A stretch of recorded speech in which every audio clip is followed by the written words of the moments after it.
आज आपके बीच में उत्तराखंड समीक्षा अधिकारी के टॉपर जेम्स कुंजवाल हैं, जिन्होंने लगातार काफ़ी परीक्षाओं को पास किया है। और ये आज आपके बीच में आपको बहुत अच्छा गाइडलाइन देंगे। और ये हमारे इंस्टीट्यूट के एक बहुत अच्छे विद्यार्थी भी रहे हैं। हम चाहते हैं आगे उत्तराखंड राज्य को एक बेहतरीन सेवा भी देंगे। इनका स्वागत करते हैं हम भगवे से।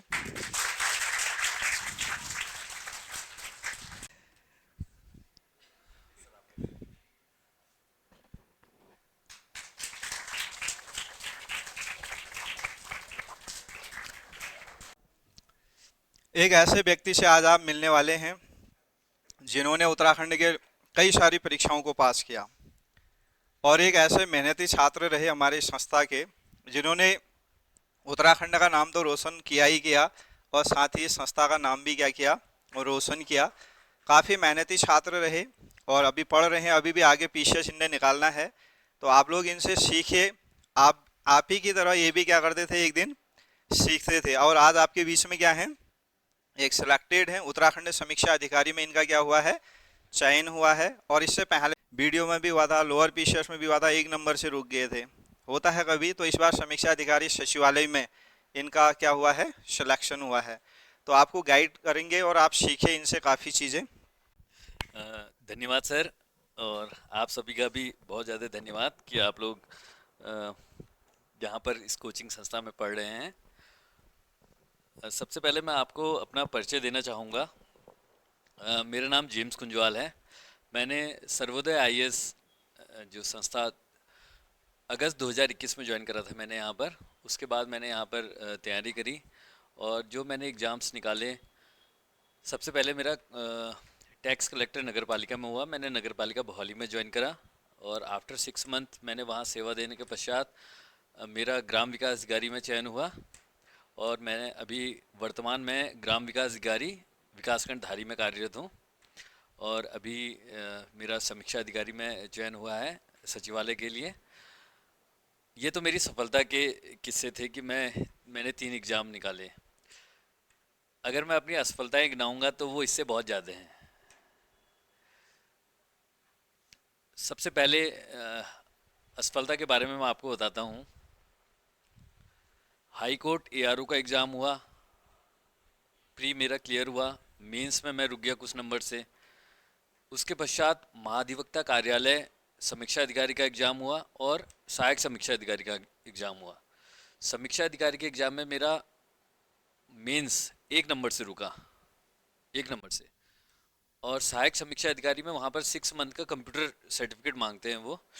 सहायक समीक्षा अधिकारी की मेरी कट ऑफ क्लियर थी, एग्जैक्ट याद नहीं है, 256 के अराउंड सहायक समीक्षा अधिकारी था। 278 मेरे मार्क्स थे और 279 से वहाँ से मेरिट स्टार्ट हुई थी।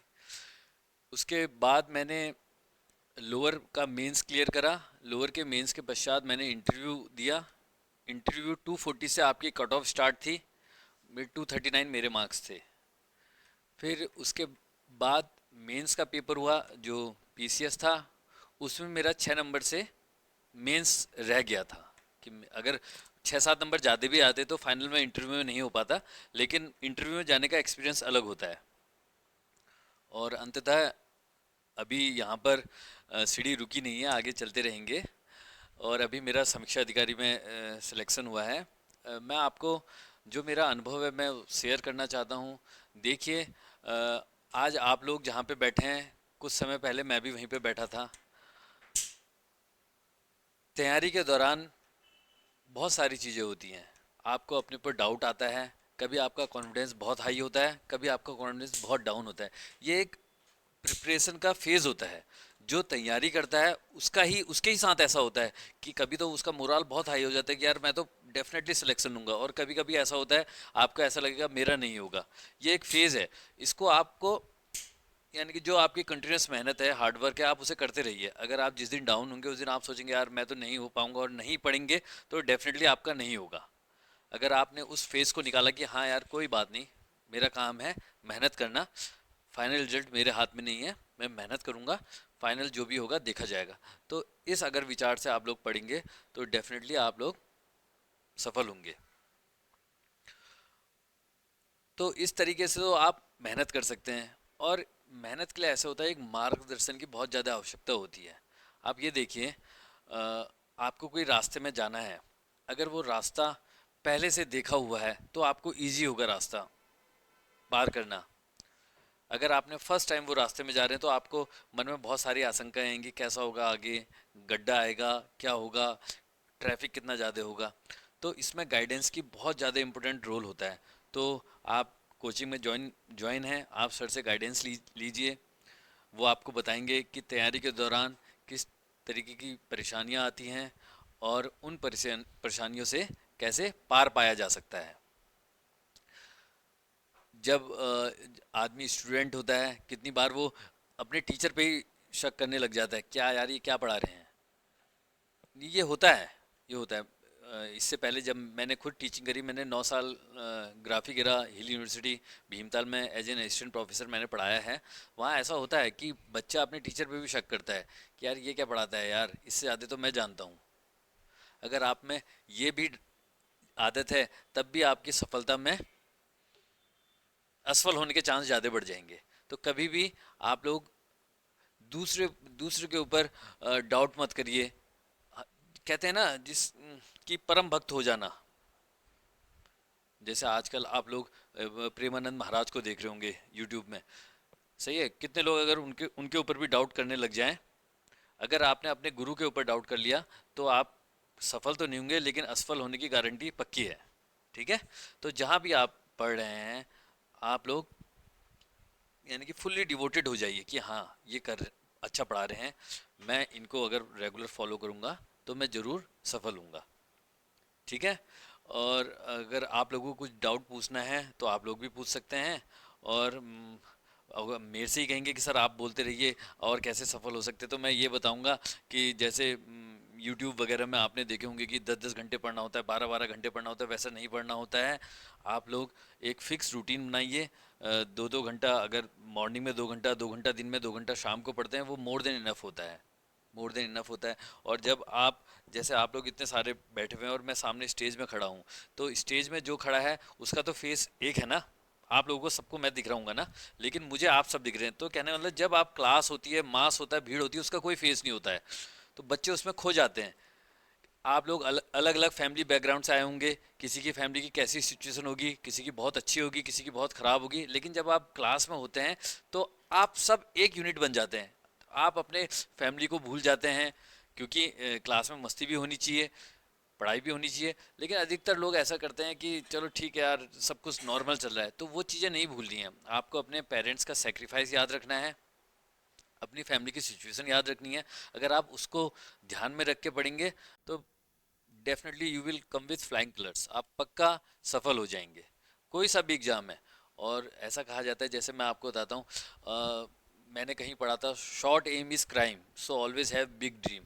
अगर आपने बहुत छोटा एम रखा है, आप मेरे को देखिए, अगर मेरे को सिर्फ ये होता है कि मेरे को एक जॉब निकालनी है, तो मैं, जो मेरा फर्स्ट कनिष्ठ सहायक था, टैक्स कलेक्टर था, मैं उसमें सेटिस्फाई हो जाता, क्योंकि मुझे गवर्नमेंट जॉब मिल गई थी। लेकिन उसके बाद भी मैंने ग्राम विकास अधिकारी निकाला, ग्राम विकास अधिकारी के बाद भी मैंने समीक्षा अधिकारी निकाला, और देखिए फ्यूचर में क्या होता है। ठीक है। तो हमेशा बड़ा सोचना है। और आप ये सोचेंगे यार मुझसे नहीं हो पाएगा, तो ये आप गलत सोचते हैं। हर कोई आदमी, हर कोई आदमी कुछ भी कर सकता है। अब सिर्फ सोचने से नहीं होता है कि मैंने सोच लिया कि मेरे को तो पीसीएस निकालना है, मेरे को एसडीएम बनना है, लेकिन उसके बाद मैंने सिर्फ वो ख्यालों में रखा, उसके लिए जो कड़ी मेहनत होती है वो मैंने नहीं करी, तो मैं सिर्फ ये सोचने की बातें हो जाएंगी, ख्याली पुलाव बनाना हो जाएगा। आपको क्या करना होगा, उसके लिए मेहनत करनी होगी। और सफलता के, जैसे खाना बनाते हैं आप लोग, खाना बनाने के लिए कुछ इंग्रेडिएंट्स होते हैं, कि आपको अगर कोई भी बनाना है, समझ लिए सब्जी बनानी है, तो आपके पास सब्जी होनी चाहिए, आपके पास मसाले होने चाहिए, नमक होना चाहिए, आपके पास तेल होना चाहिए, और गैस और बर्तन भी होना चाहिए। तो इसी तरीके से सफलता के लिए कुछ इंग्रेडिएंट्स होते हैं। सबसे पहले हार्ड वर्क। अगर आप हार्ड वर्क नहीं करते, अगर आप हार्ड वर्किंग नहीं है, तो आप जॉब में जाके फेल हो जाएंगे। तो सबसे पहले सफलता का फर्स्ट इंग्रेडिएंट हार्ड वर्क, और सेकंड कंटिन्यूस हार्ड वर्क, सिर्फ परसिवरेंस कहते हैं कि बिना थके आप लोग हार्ड वर्क करें। ठीक है। और मोटिवेट होना, अब मोटिवेट दो टाइप के मोटिवेट होते हैं, एक तो आपको होता है सेल्फ मोटिवेशन और एक होता है जो बाहर से इंजेक्शन लगा के मोटिवेशन दिया जाता है। सेल्फ मोटिवेशन चाहिए, क्योंकि सेल्फ मोटिवेशन लॉन्ग टाइम तक चलता है, समझ में आया? और सेल्फ मोटिवेशन कैसे मिलेगा? आपके अपनी परिस्थितियों को रियलाइज करके, आप अपने फैमिली बैकग्राउंड को देखेंगे, आप अपने माता पिता का सेक्रीफाइस देखेंगे, ठीक है? तो सबसे पहले hard work, second one is continuous hard work perseverance, third one is motivation, ठीक है? और असफलताओं से डरना नहीं है, असफलताओं से डरना नहीं है। असफलता क्या करती हैं? सफलता की सीढ़ियां बनाती हैं। अगर आप अपनी अनसक्सेस से डर जाएंगे तो आप सफल नहीं हो पाएंगे। बहुत कम लोग होते हैं जिनके ऊपर हैंड गॉड होता है, गॉड सेंड, बिल्कुल भगवान का आशीर्वाद, भगवान का हाथ होता है कि उन्होंने पहला एग्जाम दिया, पहले एग्जाम में निकल गए, है ना? तो अगर वैसे आप हैं तो फिर तो आपको किसी चीज़ की ज़रूरत नहीं है। अगर आप एक नॉर्मल कॉमन मैन हैं तो आपको क्या करना पड़ेगा? मेहनत करनी पड़ेगी, ठीक है? अगर आप लोगों को किसी को कोई डाउट है तो आप लोग पूछ सकते हैं। से बहुत सारे सब्जेक्ट हैं तो एक जैसे कि हम एक चीज़ की तैयारी करते हैं अलग अलग सब्जेक्ट तो दो दो घंटे में ऐसे कैसे पढ़ा जाएगा सिलेबस भी और हम रिवाइज भी कर पाए। हाँ, बिल्कुल सही कहा आपने। मैं आपको ये तैयारी का एक और टिप्स देता हूँ, तैयारी का एक टिप्स देता हूँ। उससे पहले मैं आपको एक स्टोरी सुनाता हूँ। एक किसान था, उसके दो बेटे थे। किसान का अंत समय आया, बहुत बड़े जमींदार थे। किसान ने अपने दोनों बेटों से कहा, जाओ बेटा जमीन नाप के आओ, लास्ट पॉइंट पे निशान लगाना, वापस आना। जहाँ पर लास्ट पॉइंट पे निशान लगा के वापस आ जाओगे, वहाँ पे आप वो उतनी ज़मीन आपकी हो जाएगी। तो पहला बेटा गया। अब आप लोग पता नहीं क्या सोच रहे होंगे, लेकिन समझ लीजिए बहुत गर्मी के दिन थे, बीहड़ इलाका था। पहला बेटा गया, चलते रहा चलते रहा चलते रहा, उसने कहा लालच में और चलते रहता हूँ और चलते रहता हूँ। वो कभी वापस नहीं आया, वो कभी वापस नहीं आ पाया, भूख प्यास से मर गया। लेकिन एक दूसरा बेटा क्या करा उसने, वो आगे गया, उसने एक पॉइंट पे निशान लगाया, मार्क लगाया, वापस आ गया, और जो भी उसकी किसान की ज़मीन थी वो उससे मिल गई। तो मैं वही कहना चाह रहा हूँ, अगर आप तैयारी करते हैं तो तैयारी में आप आगे मत बढ़ते रहिए, आगे मत बढ़ते रहिए, आगे मत, जो पीछे जा रहा है उसे रिवाइज करते रहिए। अगर आप आगे बढ़ते रहेंगे तो पीछे से क्या हो जाएगा? वेनिस होते रहेगा, गायब होते रहेगा। आपने जो लास्ट मंथ पढ़ा होगा सिर्फ वो आपको याद आएगा, लेकिन आज दो तीन महीने पहले वाला है वो आप भूलते जाएंगे। तो रिवीजन तो बहुत ज़रूरी है, रिवीजन बहुत ज़रूरी है। और जो दोस्त ने कहा कि दो दो घंटा पढ़ते रहेंगे तो हम लोग कोर्स सिलेबस कैसे कंप्लीट करेंगे, हम लोग कैसे मैनेज करेंगे पढ़ाई, इतने सारे सब्जेक्ट्स हैं। देखो ये हर एक की कैपेसिटी के ऊपर डिपेंड करता है। जैसे मैं आपको बताता हूँ, कोई ऐसा होगा वो एक बार में पढ़ के याद कर लेता होगा और वो सारे सब्जेक्ट्स को एक साथ लेके चलता होगा। और कोई ऐसा होता होगा कि मेरे को तो सिर्फ अभी फोकस सिर्फ एक सब्जेक्ट पे करना है, मेरे को फोकस सिर्फ एक सब्जेक्ट में करना है, उसके बाद मैं जब इसे कंप्लीट करूंगा फिर इसे दूसरे सब्जेक्ट की तरफ स्विच करूंगा। ये आप लोगों के ऊपर डिपेंड करता है, ठीक है? ये आप लोगों के ऊपर डिपेंड करता है। और चीज कर ली, फिर आके दोबारा बैठ गए पढ़ने के लिए, समझ में आया? तो इस टाइप से पढ़िए, लेकिन सब चीज़ों का एक ही वो है कि आप रिवीजन बहुत ज़्यादा करिए, चाहे आप ऑब्जेक्टिव दे रहे हैं चाहे आप सब्जेक्टिव दे रहे हैं। और आंसर राइटिंग बहुत ज़रूरी है। मैंने यहाँ कोचिंग भी करी, मैंने उसके बाद यहाँ मॉक टेस्ट भी दिए। और मॉक टेस्ट एक और चीज़ है, मॉक टेस्ट भी आप ज़रूर दीजिएगा। मॉक टेस्ट से आपको क्या पता चलता है कि मैं कितना पानी में हूँ, क्योंकि एक इन्वायरमेंट मिलता है जो आप एग्ज़ाम में देंगे। और अगर आप जिस दिन मॉक टेस्ट देते रहेंगे यहाँ पर, तो जिस दिन आपका एग्ज़ाम होगा आपको डर नहीं लगेगी उस दिन, आपका उस दिन हाथ पाँव नहीं काँपेंगे, आपके उस दिन बबल्स गलत नहीं भरे जाएंगे। वरना तो ऐसा होता है, जिसने कभी मॉक टेस्ट वगैरह नहीं दिए होते हैं तो बबल्स भी उल्टे नीचे भर देता है, चाहे उसे बहुत ज़्यादा आता है, लास्ट में क्या है, सिलेक्शन नहीं हुआ। आप कितने होशियार हैं यहाँ पर, आप कितने टॉपर हैं, आपको सब कुछ आता है, एंड रिजल्ट अगर आपका सिलेक्शन नहीं हो रहा है तो आप नॉर्मल हैं, ठीक है? तो मॉक टेस्ट वगैरह दीजिए और मैनेज करिए, ये सब आपके ऊपर डिपेंड है। अगर ये तो बहुत छोटी चीज़ है, जब हम और ये सबसे अच्छा फेज़ होता है तैयारी करना ना, सबसे अच्छा फेज़ होता है। गवर्नमेंट जॉब में लगने के बाद आपको बहुत सारे टास्क मिलेंगे, बहुत सारे असाइनमेंट मिलेंगे, मैं ठीक है?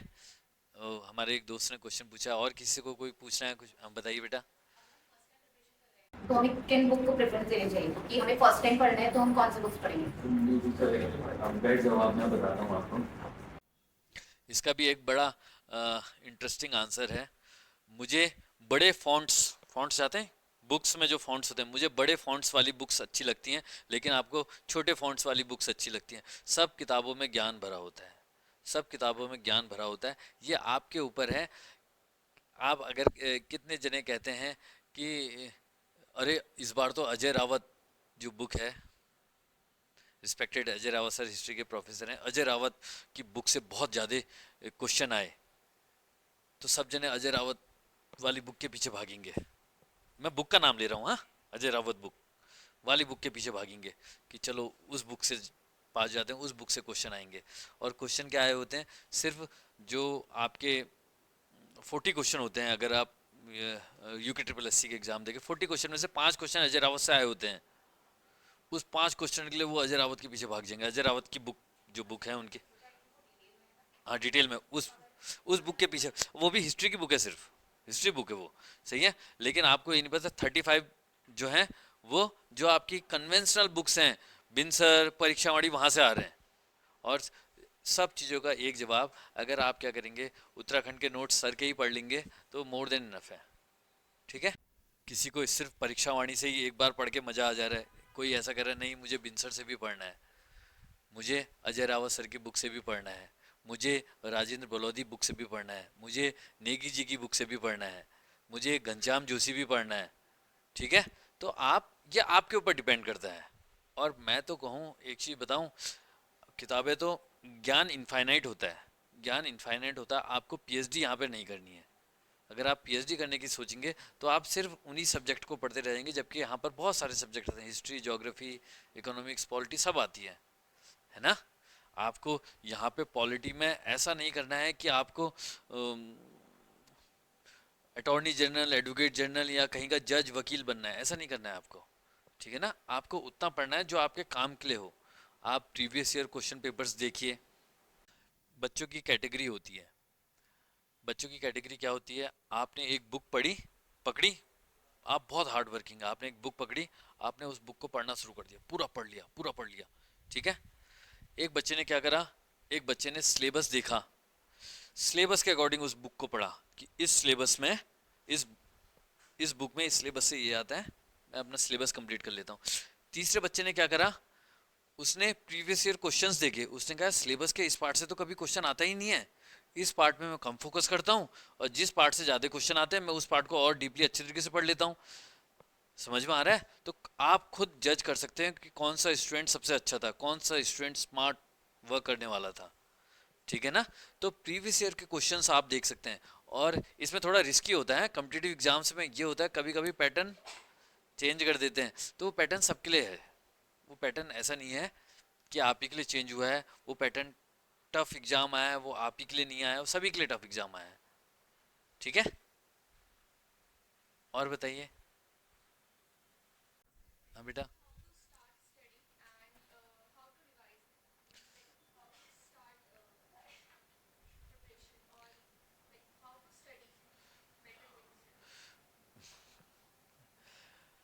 ये क्वेश्चन बहुत बेसिक क्वेश्चन है, लेकिन बहुत टफ क्वेश्चन है, बहुत बेसिक क्वेश्चन है लेकिन टफ क्वेश्चन है। आप ये देखिए, आपको साइकिल चलानी नहीं आती है, तो इसका आंसर उसी में है कि आप साइकिल चलाना कैसे सीखेंगे? जब आप स्टार्ट करेंगे, जब आप स्टार्ट करेंगे। आप ये देखिए, आप लोग इतने स्टूडेंट्स हैं, मेरे ख्याल से सबको पढ़ना आता होगा, किताब पढ़नी आती है, सबको किताब पढ़ना आता है ना।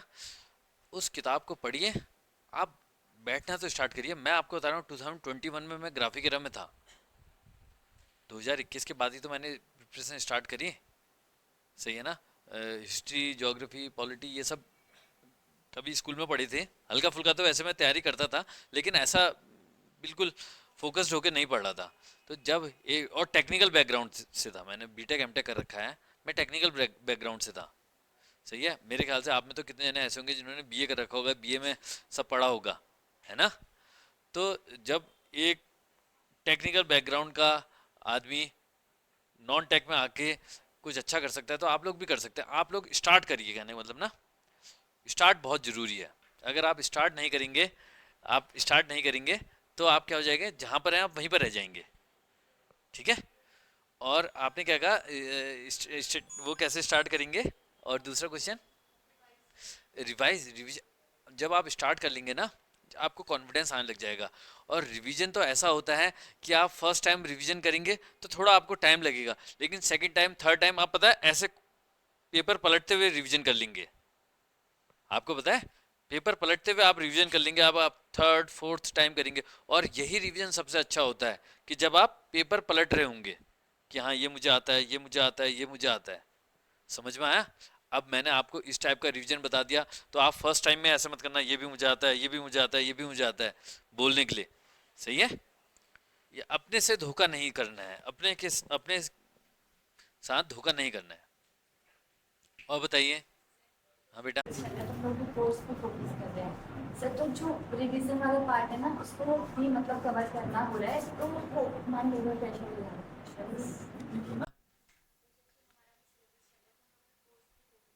हाँ,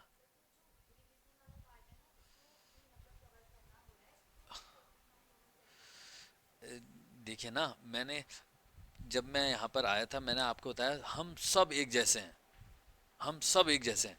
आज जो आईएएस बन रहे हैं वो भी हमारे बीच के हमारे जैसे हैं, बस क्या है अप्रोच अलग है, अप्रोच अलग है। आप ये देखिए, आप जब छोटे होंगे तो आप क्या एक रोटी भी सही से नहीं खाते होंगे, उसी में पेट भर जाता होगा। लेकिन आज आप तीन चार पाँच जितनी कैपेसिटी उतना खाते होंगे, तो आपको अपनी कैपेसिटी बढ़ानी होगी, आपको अपनी कैपेसिटी खुद बढ़ानी होगी। आप टाइम मैनेजमेंट बहुत ज़रूरी है इसमें। सही है। मैं आज वो लाया नहीं, मेरे पास एक छोटी सी वो थी जो हमने पॉकेट डायरी होती है, पॉकेट डायरी होती है, अभी तो नहीं। जब मैं पीसीएस की तैयारी कर रहा था तो मैं उस पॉकेट डायरी में लिख लेता था कि आज मुझे ये करना है, आज मुझे इतना पढ़ना है। देखिए अपना गोल बहुत ज़्यादा हाई सेट मत करिए कि आज आपने लिख दिया हिस्ट्री, अरे हिस्ट्री तो इतना बड़ा सब्जेक्ट है कैसे कर लोगे। हिस्ट्री आप और रिफाइन होइए। सही है। आप हिस्ट्री में भी दो मूवमेंट लिख दीजिए, गांधी जी के मूवमेंट लिख लीजिए कि आज मुझे गांधी जी के मूवमेंट, ये दो मूवमेंट पढ़ने, और रिफाइन होके कि ये दो पढ़ने हैं मुझे हिस्ट्री में। फिर ज्योग्राफी में मुझे ज्योग्राफी में मिनरल्स पढ़ना है। तो इस टाइप के से अगर आप स्टडी करेंगे और जब आप उस पर टिक मार्क करेंगे ना कि आज मैंने ये कर लिया, तो आपको बड़ी खुशी होगी। सही है। One success leads to another. जब आप वो सक्सेस है आपकी, पता है कि आपने क्या करा, एक टिक मार्क कर दिया, वो मैंने माइलस्टोन अचीव कर लिया है, तो आपको बड़ा अच्छा लगेगा। फिर क्या कहते हैं, जो नेक्स्ट डे का जो टारगेट होगा आप उसे अचीव करेंगे। और धीरे धीरे जब ये चीज़ें डेवलप होंगी ना, तो आप एग्ज़ाम भी क्लियर करेंगे आराम से। और पूछिए, किसी को पूछना है तो।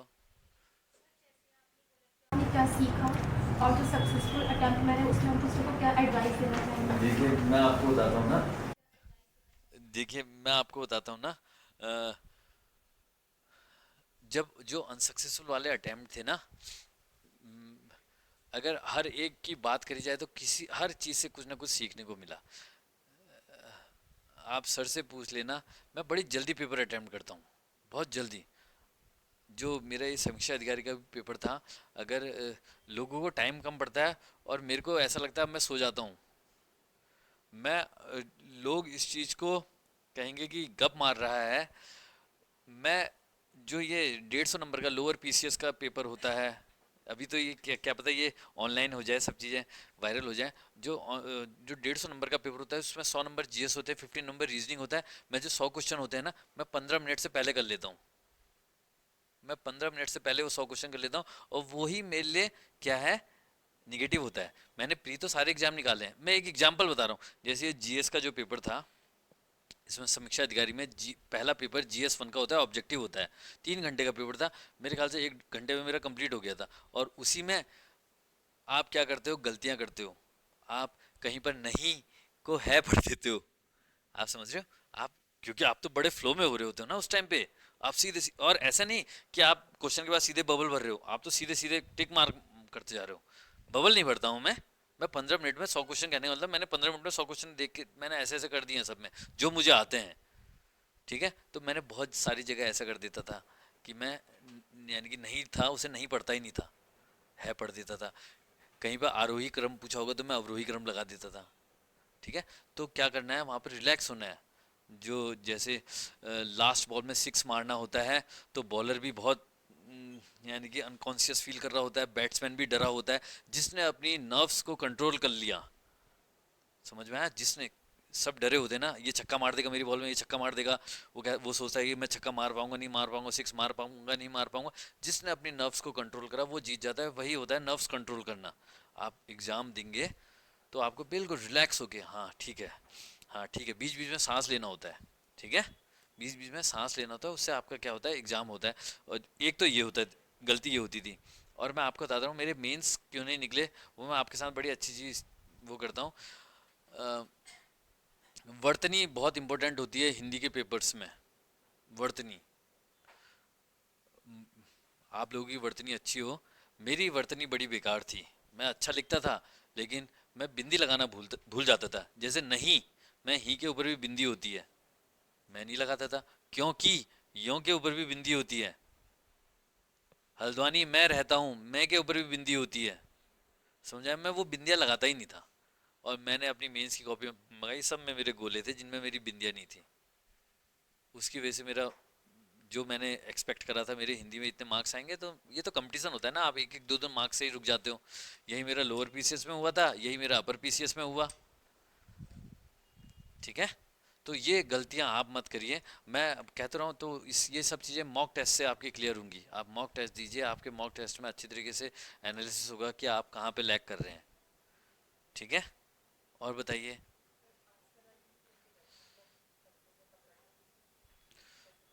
शब्दों में पकड़ कैसे बनाएं? ऐसा ना बेटा, जो आंसर राइटिंग है ना, वो लिखने से होगा। आप पहली बार कुछ अलग लिखेंगे, दूसरी बार कुछ अलग लिखेंगे।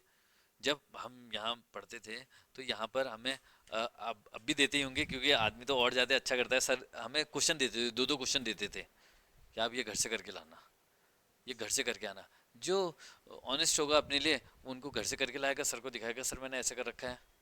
हमारे हिस्ट्री वाले सर थे, वो देखते थे हमसे कि हाँ करके लाना ये क्वेश्चन, सही है। उनसे आपकी आंसर राइटिंग मजबूत होती है। और जो ऑब्जेक्टिव होता है, दो चीज़ होती है। मॉक टेस्ट किसका होता है, एक प्री का मॉक टेस्ट होता है, एक मेंस का मॉक टेस्ट होता है। प्री का मॉक टेस्ट आप फर्स्ट डे से दे सकते हैं। प्री का मॉक टेस्ट आप फर्स्ट डे से यहाँ से दे सकते हैं कि मुझे जीरो आता है, जीरो, मुझे कुछ नहीं आता। आप मॉक टेस्ट तब भी दे सकते हैं। जो आपके 100 क्वेश्चन या 150 क्वेश्चन है, वो आपके क्या है, क्वेश्चन बैंक बन रहा है।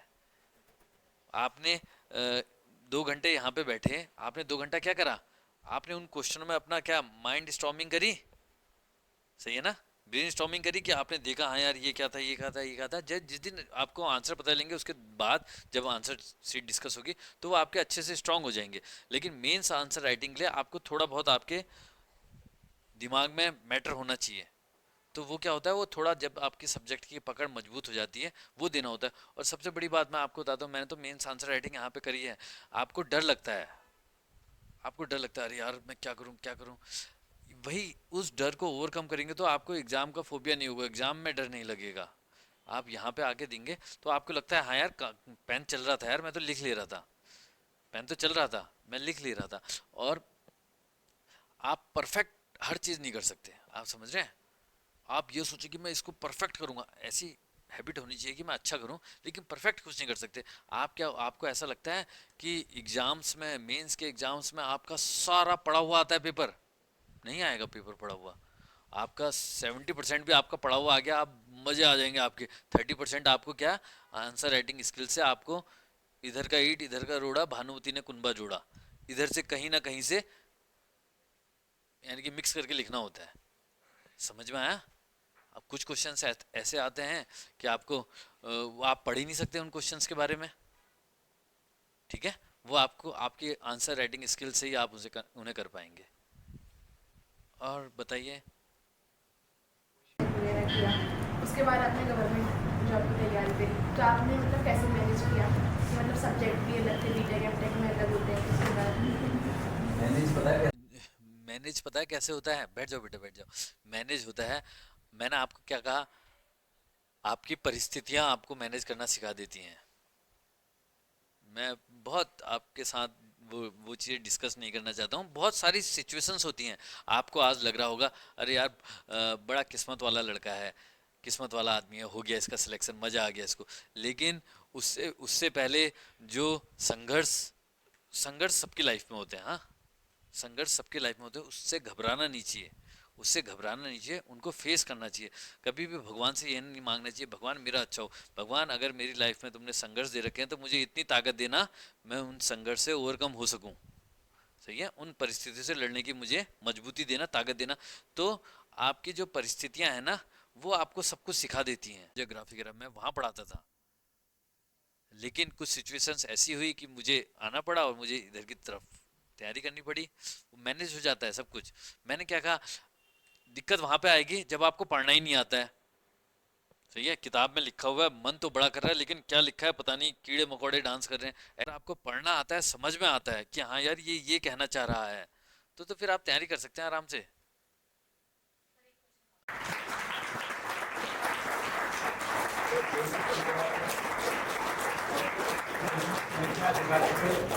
पद में एक अच्छा स्थान प्राप्त किया है। सर्वोदय आईएएस इनके हमेशा उज्जवल भविष्य की कामना करता है।